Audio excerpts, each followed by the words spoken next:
Myanmar जी फौज इक़्तिदार में वेठल party National League of Democrats जी आंग सांग सूची ऐं ॿियनि अॻुवाणनि खे गिरफ़्तार करण बैदि इक़्तिदार जो कंट्रोल संभाले वरितो। म्यांमार जी मीडिया फौजी बग़ावत खे सिविलियन हुकूमत ऐं फौज विच में छिकताण जो नतीजो करार ॾेई छॾियो। सिविलियन हुकूमत सां छिकताण बैदि फौज आंग सांग सूची सूदो LND जे ॿियनि अॻुवाणनि खे गिरफ़्तार कयो। कुझु कलाकनि खां पोइ म्यांमार जी फौज TV ते 1 साल ताईं मुल्क में एमरजेंसी लागू करण जो ऐलान करे छॾियो। फौज जो चवणु आहे त मुल्क हलाइण जा इख़्तियार कमांडर इन चीफ मिन आंग हिलाइंग हवाले कया विया आहिनि।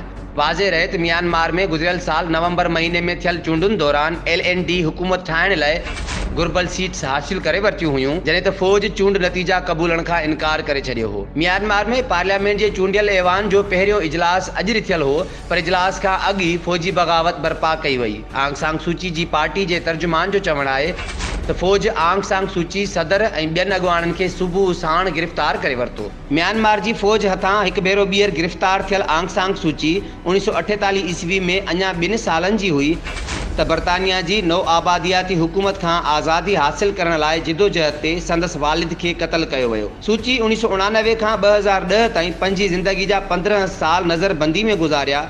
खेसि फौजी आमरियत ख़िलाफ़ पंहिंजे मौक़ुफ़ ऐं अज़म ते क़ाइमु रहंदड़ अॻुवाण तौरु सुञातो वेंदो हो। म्यांमार में जमहूरियत लाइ जिदोजहद करण ते 1991 ईस्वी में नज़रबंदी दौरान ई आंग सान सूची खे अमन जे नोबल एवार्ड सां नवाजियो वियो हो। साल 2017 में सूची जी हुकूमत दौरान ई म्यांमार जी फौज रोहिंग्या जे मुसलमाननि ख़िलाफ़ बेरहम क्रैकडाउन कयो, जंहिंमें हज़ारे रोहिंग्या मुसलमाननि खे हयातीअ तां हथु धोइणो पियो ऐं लखे ख़ानदान बेघर थी पनाह लाइ बांग्लादेश हलिया विया। रोहिंग्या मुसलमाननि जी नस्ल कशी ते ख़ामोशी इख़्तियार करण सां आंग सान सूची खे आलमी सतह ते छिती तनक़ीद जो मुंहुं ॾिसणो पियो। मथस रोहिंग्या मुसलमाननि जी नस्ल कशी, औरतुनि सां लजालट ऐं ॿियनि इंसानियत सोज़ वाक़िअनि खे रोकण लाइ को बि किरदारु अदा न करण जा इल्ज़ाम बि लॻाया विया। साल 2019 में इंसाफ़ जी आलमी अदालत आॾो आंग सान सूची जॾहिं म्यांमार जी फौज जे बेरहम क़दमनि जो दिफ़ा कयो त आलमी सतह ते संदसि साख मुतासिर थी ऐं माज़ीअ में जमहूरियत जी अलमबरदार सॾी वेंदड़ सूची लाइ दुनिया जी राय तब्दील थी वई। हाणे जॾहिं म्यांमार जी फौज सिविलियन हुकूमत जो तख़्तो ऊंधो कयो ऐं LND जे अॻुवाणनि खे गिरफ़्तार कयो त आंग सान सूची हिकु भेरो ॿीहर आलमी सतह ते बहस जो मौज़ूअ बणिजी वई आहे।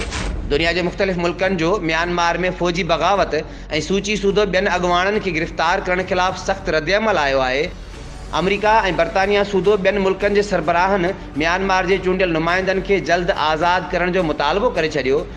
व्हाइट हाउस जे तर्जुमान ख़बरदार कयो आहे त म्यांमार में खयल क़दम वापसि न वरिता विया त ज़िम्मेवारनि ख़िलाफ़ सख़्तु एक्शन खयो वेंदो। ज़ोहिद सुमरो, टाइम न्यूज़।